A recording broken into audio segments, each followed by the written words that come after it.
அவங்க பிரச்சனை எல்லாம் உங்களுக்கு பிரச்சனையாவே தெரியலையா? இல்ல சார், சில பேர் வீட்டுல அப்படி இருக்காங்க.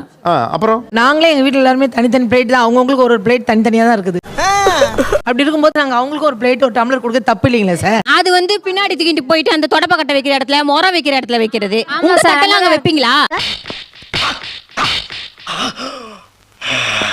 கடைக்கு போயிட்டு வர சொல்லுவாங்க. ஆனா காசு பாத்தீங்கன்னா இப்படி கொடுப்பாங்க. ஆனா பக்கத்துலயே ஒரு நாய் இருக்கும், அதை இப்படின்னுவாங்க.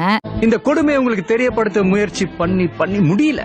அதுக்கப்புறம் அந்த டம்ளரை குடிச்சிங்கன்னா அந்த வாஷ் பேஷன்ல கழுவாதீங்க, வெளியில எடுத்துட்டு போய் கழுவுங்க அப்படின்னுவாங்க. இதெல்லாம் கவனிக்க சிட்டில இருக்கிற உங்களுக்கு நேரம் இல்ல. நான் சமைக்கிறேன் சார். அந்த வீட்லயே ஒரு பொண்ணு மேல் வேலை பாக்குறாங்க. அவ சாப்பிட்டா நான் சாப்பிட முடியாது, நான் சாப்பிட்டா அவ சாப்பிட முடியாது. ஒரு தட்டு தான், ஒரு டம்ளர் தான். டீனாலும் தண்ணினாலும் அதே ஒரு டம்ளர் தான்.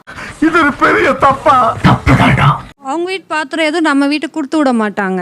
பசங்களுக்கு சாப்பாடு இதை எடுத்துட்டு குக்கர் கழுவி வச்சுட்டு போங்கன்பாங்க. ஒரு பிளாஸ்டிக் கவர்ல போட்டு கொடுப்பாங்க.